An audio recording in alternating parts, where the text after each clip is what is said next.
Awalnya beliau nanya-nanya kalau misalnya sholat itu berapa rakaat gitu-gitu. Jadi saya bilang dalam hati saya sih, kan Dokter Isya kan Kristen ya, maksudnya dalam hati gitu, kok ngapain nanya-nanya gitu. Terus suatu saat beliau beneran ngasih tahu ke saya, katanya, Bu, saya udah syahadat, katanya gitu. saya saya sampai nangis gitu, ya Allah gitu. Asyhadu Asyhadu alla alla ilaha ilaha illallah illallah wa asyhadu wa asyhadu anna anna Muhammadan Muhammadan Rasulullah. Rasulullah.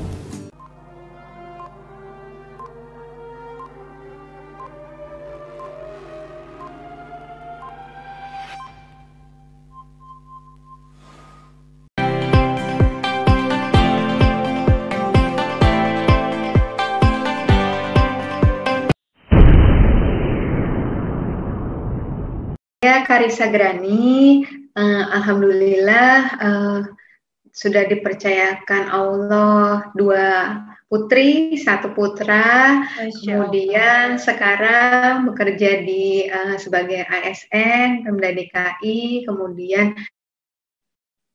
ada praktek kecil-kecilan di rumah. Pendidikan dulu SMA sempat di Taruna Nusantara Magelang, S1-nya di FKG UI, kemudian S2-nya Magister Manajemen Kesehatan Rumah Sakit di Universitas Esa Unggul.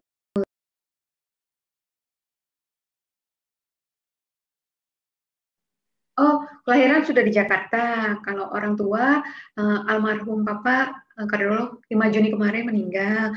Kemudian beliau dari Sukabumi Parungkuda ya. Kemudian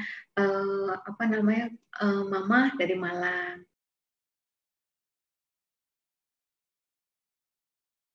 Ya, ya, alhamdulillah ya. Mungkin kalau bisa diceritakan tuh agak unik gitu ya. Nggak ngira juga, jangankan orang lain, mungkin saya sendiri juga masih heran-heran kok bisa ya gitu ya, karena memang nggak pernah ada di pikiran saya gitu akan sampai pada saat ini gitu ya. Jadi waktu awal pandemi tahun lalu, sekitar awal Maret 2020, itu satu hari saya lagi rapat gitu ya di Balai Kota, kemudian kok bisa-bisanya gitu ya saya melihat seorang muslimah yang memakai niqab itu biasanya saya pandang sebelah mata lah ya, orang yang berpakaian berpenampilan seperti itu, mohon maaf. Nah, itu hari itu saya justru melihat betapa mulia sekali orang ini gitu ya. Kenapa? Karena saya lihat kok kita akhir-akhir ini malah jadi seperti beliau ya gitu ya. Maksudnya harus pakai niqab. Jadi kita pakai masker ya sekarang kemana-mana gitu kan. Itu baru dibilang nggak boleh berjabat tangan ya. Ada yang pakai siku, ada yang pakai kaki akhirnya salamannya gitu kan. Saking karena menjaga gitu ya. Dan kalau itu kan sudah dari dulu ya, nggak boleh, apalagi bukan dengan mahramnya kan nggak boleh jabat tangan gitu, karena menjaga wudhu, rajin cuci tangan seperti itu. Nah di situ saya mulai tertarik melihat ke ajaran-ajaran Islam, tapi baru secara lahiriah sih, belum sampai doktrinnya, ajaran-ajarannya, hikmahnya secara agama tuh belum, tapi lebih ke manfaat secara medis gitu. Manfaat gerakan sholat, waktu wudhu apa aja yang dibersihkan, kemudian beberapa sunnah yang mungkin saya pernah tahu lah di lingkungan kantor, teman-teman suka puasa Senin Kamis dan sebagainya. Di situ saya lihat kok sinkron ya antara ilmu, sains gitu, tapi juga secara agamanya masuk juga gitu. Nah dari situ mulai ada ketertarikan sebenarnya. Kemudian muncul juga mulai ragu dengan melakukan ibadah yang agama sebelumnya gitu. Jadi sekitar 2 mingguan itu, even untuk doa kayak makan doang gitu ya, doa mau tidur yang biasa udah otomatis lah ya itu keluar gitu ya. Ketika berhadapan dengan makanan, ketika mau tidur, ketika mau keluar rumah gitu, itu nggak bisa gitu. Nah itu mungkin 2 minggu bagi orang itu singkat, bagi saya itu 2 minggu yang menyiksa banget gitu ya, karena jadi orang yang apa ya, nggak pede gitu, ketakutan, khawatir, cemas gitu ya, karena kan kita kayak kehilangan pegangan gitu. Nah, sampai akhirnya, aduh ini saya udah nggak bisa bendung. Saya tahu kalau saya teruskan sebenarnya mungkin akan jadi masalah gitu ya. Tapi juga saya nggak mungkin kan seperti ini gitu, nggak beribadah sama sekali gitu, kayak ada yang hilang, ada yang kosong gitu kan. Nah, jadi akhirnya ya sudahlah, saya pikir yang penting cari tahu dulu lah, belajar dulu lah gitu ya. Nah, akhirnya atas saran satu orang teman itu saya diminta mendatangi Mualaf Center Indonesia. Nah, di situ saya dapat janjian hari Minggu, saya ingat betul 15 Maret 2020, itu pukul 9. Jadi 9 kurang 10 saya sudah sampai lokasi.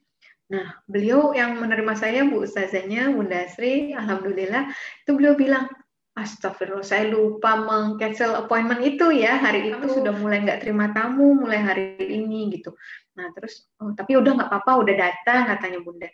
Kemudian ya udah saya masuk, nggak lama, ada beberapa orang lagi tamu yang tadinya mungkin mau belajar ngaji ya seperti biasa, itu terpaksa di reschedule. Alhamdulillahnya di situ Bunda masih nerima saya ya, dan beliau nggak tanya latar belakang saya, status saya apa gitu, nggak ada, cuman kenapa ke sini gitu ya. Mungkin saya cerita gitu, ya saya seperti tadi saya tertarik dengan Islam karena melihat ini gitu. Kemudian beliau langsung bercerita tentang tauhid, menjelaskan tauhid, rukun iman, rukun Islam gitu. Sekitar 3 jaman menjelang azan zuhur, beliau tanya, sekarang Dokter Karissa mau gimana gitu ya. Terus saya bilang, ya udah saya belajar dulu Bunda gitu kan. Oh boleh, tapi kalau Dokter Karissa belajar ngaji, belajar sholat, nggak dihitung pahala ya, karena kan belum syahadat. Gitu. Oh gitu Bunda, saya bilang. Oh, emang syahadat isinya apa? Saya tanya. Percaya Allah berdasarkan penjelasan tadi ya, di mana saya tuh ngalir ya air mata tuh selama dijelasin gitu, terus apa namanya kayak di hati ada yang berbisik tuh ya ini yang benar gitu, ini yang saya cari, seperti itu tuh ada di hati, timbul seperti itu ya. Terus ya saya bilang percaya gitu, percaya Muhammad utusan Allah, percaya, saya bilang gitu. Ya udah itu isinya syahadat, ya udah saya syahadat, saya bilang kayak gitu, nggak ada berpikir gimana tuh enggak gitu ya, cuman tahu yang benar ya sudah langsung oke gitu, langsung Bunda ambilkan gamis, kerudung ya, karena saat itu kan saya memang belum berkerudung. Nah jadi oh iya sempat itu saya di perjalanan menuju situ ada sih kayak dalam hati, ya Allah kalau belum ya Allah masih ya Tuhan kalau memang apa ini saya durhaka terhadap orang tua, terhadap suami gitu ya, terhadap engkau sendiri gitu ya. Jangan sampai aku tuh sampai ke tempat itu gitu loh. Kayak udah sekalian aja cabut nyawa aku juga nggak tahu ini lagi kenapa sih gitu ya rasanya. Masih antara iya nggak sih itu kok ini aku tuh lagi ngapain gitu ya. Tapi nggak tahu kenapa setelah dijelaskan beliau dibilang kalau masih bergantung pada sesuatu untuk hadir dan sebagainya gitu ya, itu berarti ya belum bisa disebut sebagai Allah, itu masih makhluk gitu ya. Nah di situ tuh kayak ya banget gitu ya konsep Allah itu di hati saya adalah ya benar-benar yang nggak ada tandingannya lah ya gitu ya, ya cuman apa satu-satunya gitu ya gitu. Kemudian sudah saat itu Bunda akhirnya saya syahadat, alhamdulillah, sambil latar background-nya tuh azan zuhur gitu. Itu namanya waktu saat itu Bunda bilang ini informal gitu kan. Kalau misalnya Dokter Karissa nanti sudah belajar, sudah lebih yakin mau lagi di masjid dengan saksi yang lebih banyak, silakan katanya gitu. Nah, entah kenapa di situ saya justru merasanya ini nggak informal, ini udah di hadapan Allah dan nggak sebenarnya aku udah nggak punya pilihan untuk balik lagi gitu, karena kan masa mau main-main gitu ya. Nah terus udah akhirnya saya pulang, itu saya ingat saya harus mandi besar, kemudian saya udah beli mukena juga, untuk pertama kali saya tahu saya udah kena kewajiban sholat asar ya tadi, kena asar saya udah harus sholat. Nah itu berhubung ya tadi karena hari pertama lockdown gitu, itu apa namanya, saya ya di rumah gitu, asarnya nggak bisa jamaah sama siapapun gitu, termasuk ART di rumah juga saya belum berani terbuka ya gitu. Jadi apa namanya, saya sendiri masang YouTube, itu pun cari yang anak-anak gitu, yang nyari doa kitahnya pendek, terus lafaznya tuh yang apa pelan-pelan gitu ya gitu. Terus ya udah kayak gitu berlangsung sampai itu saya Senin Selasa, saya ingat masih WFH, WFO-nya hari Rabu. Waduh, gimana ini, nggak mungkin saya nyetel YouTube di masjid kan ya buat panduan sholat gitu kan, karena memang yang jarang sholat di yang masjid kantor kan, biasanya yang perempuan tuh di musola aja gitu. Nah akhirnya saya pikir, wah ini udah mau duha gitu ya, mau duha, saya harus ini cerita nih sama salah satu teman perempuan. Saya tuh pilih-pilih banget karena memang kalau perempuan saya khawatir bocor atau apa gitu kan, heboh gawat ya, hanya sama perempuan ya. Kalau belum hafal gitu kan. Terus akhirnya saya pilih itu juga yang pakaian jilbabnya tuh udah syar'i gitu ya, udah panjang gitu. Terus saya bilang, Bu, boleh nggak saya ngomong gitu. Akhirnya kamu ngomong di musola. Bu, jangan kaget ya Bu, saya bilang. Hari Minggu kemarin saya syahadat. Allahu Akbar, Masya Allah. Orangnya tetap kaget. Terus nangis ya, karena tahu latar belakang keluarga saya gitu kan, suami saya, mantan suami saya gitu. Jadi beliau kok bisa gitu kan? Nggak tahu nih Bu. Tadi saya mah seperti tadi saya cerita seperti itu gitu kok. Terus ya udah saya syahadat aja. Loh, dokter Ica tahu kalau habis ini dokter Ica tuh haram sama suami? Nggak tahu Bu, aku bilang gitu. Tapi di situ saya nggak ada rasa, waduh, gimana sih ini atau gimana, enggak, cuma oh ya udah kalau ini harganya yang harus saya bayar untuk suatu kebenaran gitu kan, ya udah saya terima resiko terburuknya lah gitu. Mungkin saya akan jadi sebatang kara ya Bu ya, anak-anak pasti udah nggak sama saya gitu kan, pasti keluarga mungkin juga nggak bisa terima, saya pikir gitu. Terus udah gitu, terus ya udah sejak hari itu saya sama beliau tiap duha, azan zuhur, azan asar itu hilang pasti ke masjid, dan itu mungkin menimbulkan kecurigaan teman-teman kantor juga ya. Nah terus salah satu bapak-bapak juga yang di masjid bilang, kayaknya gue lihat Ica katanya di masjid gitu ya. Terus bilang ke salah satu teman gitu, nggak mungkin lah, salah kali gitu ya. Ya udah foto-foto katanya gitu. Sampai satu sore teman-teman waktu mau pulang tuh nyelamatin saya gitu. Saya bilang, loh aku nggak ulang tahun loh, aku masih lama loh ulang tahunnya, itu kan April. Nah terus habis itu, iya saya bilang, loh aku masih lama loh, aku bilang, bukan, udah selamat ya, selamat gitu kan. Terus ya udah intinya mereka jadi tahu, sejak saat itu mereka support banget, ada yang kirim apa Al-Quran, buku-buku, mukena, kemudian link-link kajian kayak gitu. Nah di situ saya nggak ngira banget, jadi waktu itu saya memang belum siap untuk apa terbuka dengan suami, dengan orang tua ya, dengan keluarga dekat gitu. Karena apa namanya ya, saya rasa ilmu saya belum cukup gitu ya. Saya paling berani ke adik-adik gitu. Waktu itu sempat ada kayak diskusi sedikit lah gitu ya.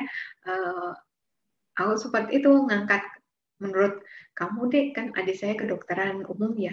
Saya bilang, kamu kalau ngambil referensi yang the latest one kan, saya bilang yang terbaru kan, saya bilang gitu.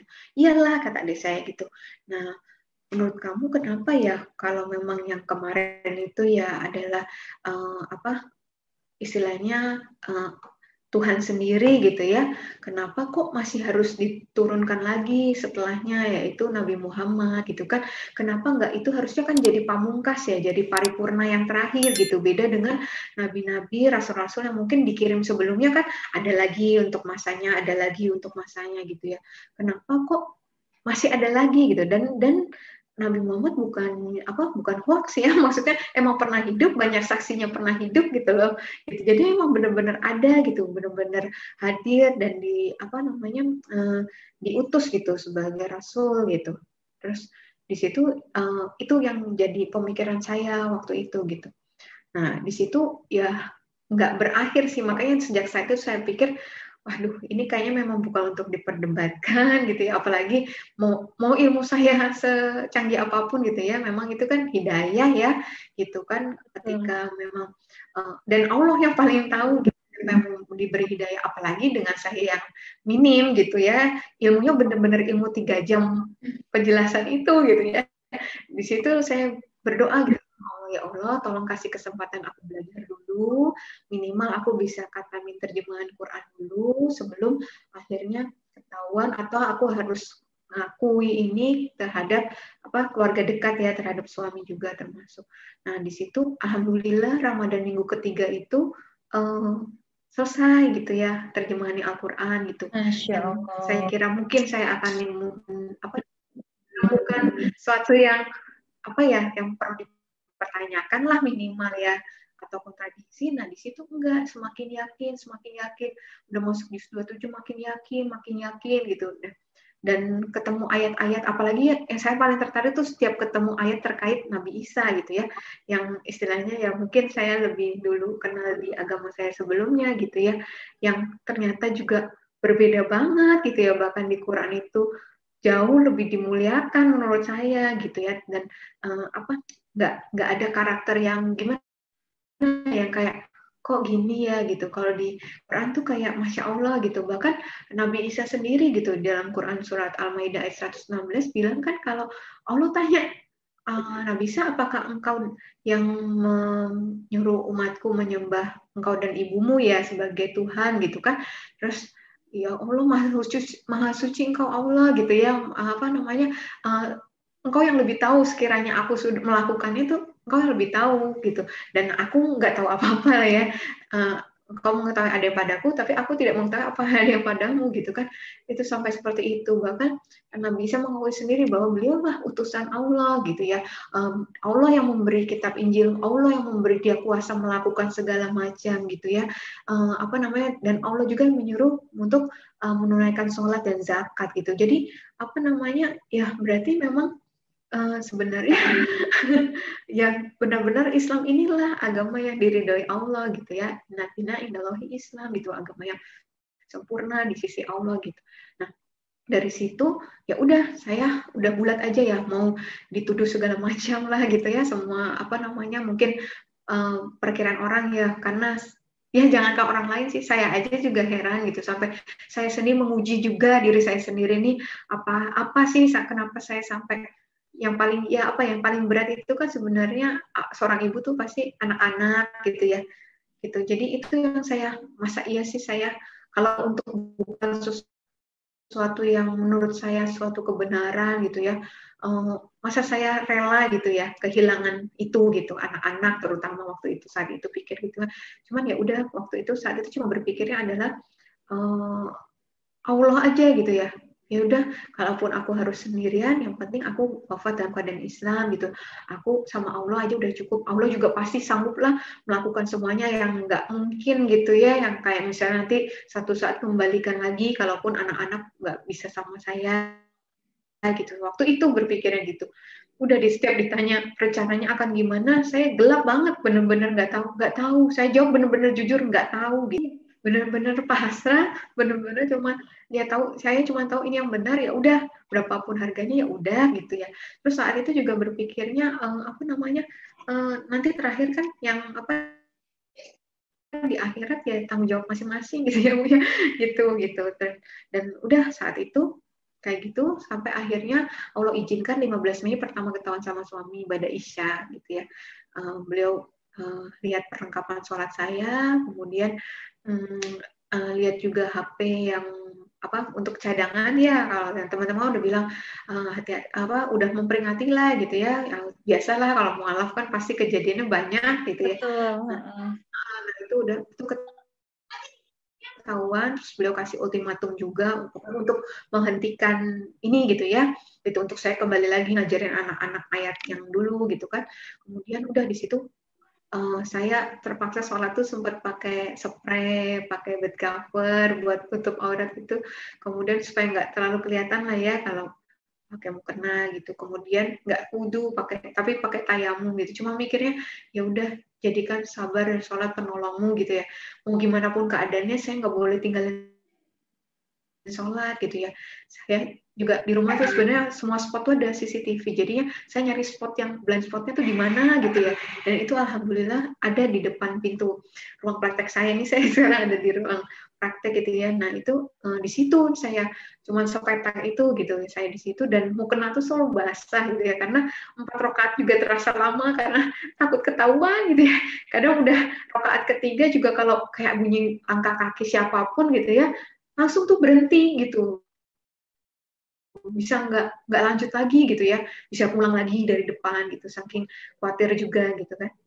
Tapi ya udah, kemudian berlangsung terus sampai puncaknya 31 Mei, saya ingat tuh waktu itu, nah kali ini mau tahajud, jadi jam 3, jam 4 pagi gitu, nah apa namanya, udah takbiratul ikram gitu. Jadi kalau biasanya lagi mau ngaji gitu, sempat dibuka pintunya, saya masih sempat buka mukena, sempat rapi-rapi, sempat nutup Quran, tapi ini udah mau sholat begini kan ngapain kamu, terus ditarik keluar, kemudian ya udah gitu, namanya mungkin orang shock ya Bu, jadi kalau shock ya otomatis lah gitu, di luar kendali beliau mungkin itu ya, saya mengalami KDRT gitu. Nah di situ saya sempat memang teriak sih, maksudnya Dedi sakit, nah gitu. Nah terus habis itu saya dibawa ke rumah mertua gitu. Nah terus di rumah mertua juga beliau sampaikan semuanya, kemudian juga sempat dibilang, ini kamu nggak sadar kemarin kamu kena azab, saya kena penipuan masker Bu, sebulan setelah syahadat. Nah itu dibilangnya itu azabnya gitu kan. Tapi apa namanya, di situ saya diem aja juga, itu masih Ramadan ya, saya dikasih air minum juga 2 kali suruh minum, itu saya tempel di bibir doang gitu ya. Saya bertahan, kalau bisa saya coba tetap puasa gitu, walaupun kan tadi berarti nggak sholat subuh, nggak sahur, karena langsung dibawa gitu kan ke rumah mertua, tapi ya mudah-mudahan Allah mengampuni saya gitu ya, saya tetap apa gitu. Kemudian sudah saya di jalan pulang maupun pergi itu saya zikir, cuma tahu 2 doa saat itu, doa Nabi Yunus sama doa Nabi Ibrahim, itu saja yang saya ulang-ulang gitu ya dalam hati, mau dikatain apapun gitu. Jadi selama ini kamu berdoa kepada yang dulu itu lah ya, itu kamu berdoa ke siapa gitu, yang nolongin kamu, mujizat yang kamu alami itu siapa yang nolongin gitu. Itu tapi saya bilang ya Allah ya, maksudnya ya Allah bisa pakai kasih kuasa pada siapapun gitu ya, gitu kan maksudnya. Nah terus sudah saat itu tapi nggak saya jawab sih. Nah tapi udah akhirnya saya pulang ke rumah, alhamdulillah beliau tidur, itu mungkin lelah ya. Nah saya berhubung anak-anak sudah bangun, saya mandiin anak-anak gitu. Ketika mandiin anak saya, pembantu di rumah bilang, Bu di depan ada polisi gitu, ada 3 orang. Saya keluar, saya malah usir sempat. Saya bilang, kenapa Pak gitu, tadi kami ada laporan gitu, tadi pagi ada keributan gitu kan. Terus oh iya tapi udah ini saya lagi tidur, nanti kalau ketahuan dikira saya ngelaporin nanti saya lebih dimarahin lagi. Saya bilang pulang aja Pak gitu, saya bilang itu ibu diapain aja, ditanya sama polisinya. Enggak, itu apa, suami saya kan lawyer, beliau tahu apa namanya titik mana yang nggak membekas di visum gitu. Saya bilang, oh itu apa yang di pelipis itu udah mulai memarnya, ternyata mulai kelihatan gitu kan. Kemudian apa itu yang di bibir gitu kan. Terus habis itu ibu diapain lagi, di rumah mertua sempat dipukul pahanya. Saya bilang pas dibuka sama polwan masih ada bekas ruas jarinya itu Bu, jadi katanya nggak bisa, harus ikut katanya. Jadi saya hari itu juga harus visum di rumah sakit ini waktu itu. Kemudian langsung BAP ya Bu. Duh saya pulang Pak, itu saya bolak-balik minta, saya takut keburu bangun gitu, mau pulang tapi nggak bisa.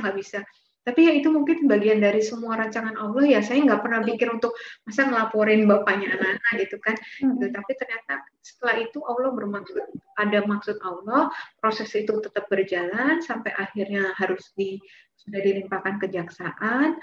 Beliau minta saya mencabut laporan gitu. Di situ saya minta, tapi syarat apapun yang saya ajukan beliau akan setuju gitu. Nah, alhamdulillah saya bilang ya udah, saya dengan keyakinan saya sekarang, saya harus cerai baik-baik gitu kan. Kemudian hak asuh anak biar sama saya aja, harta bersama buat anak-anak aja gitu. Dan alhamdulillah beliau setuju, laporan juga dicabut. Jadi berakhir dengan damai ya gitu. Nah itu Oh iya, jadi waktu 31 Mei itu dalam kepanikan itu ya saya sempat alhamdulillahnya lawyer bahwa saya bukan ke kontrakan atau kosan gitu ya, saya sendirian, tapi alhamdulillah dibawa ke pondok pesantren apa gitu ya, jadi ya nggak jadi bengong-bengong nggak jelas gitu ya, melo-melo gitu, tapi jadinya alhamdulillah malah dapat banyak pelajaran, termasuk adab-adab yang selama ini saya nggak pernah tahu dalam kehidupan keseharian seorang muslim gitu. Nah itu di situ saya pelajarin, dan bonusnya lagi gitu yang saya pikir saya akan sebatang kara, tapi anak-anak bisa ikut sama saya, alhamdulillah dimudahkan, anak-anak tuh bisa saya bawa keluar gitu dari rumah gitu. Terus saya waktu bilang, Mbak, Bapak udah bangun belum? Ya udah sekarang saya jemput, nggak usah bawa apa-apa, bener-bener yang di badan gitu. Jadi kami sempat mandi 2 hari itu tapi nggak ganti baju karena nunggu pakaian bekas gitu dari teman-teman, karena benar-benar nggak bawa apa-apa gitu.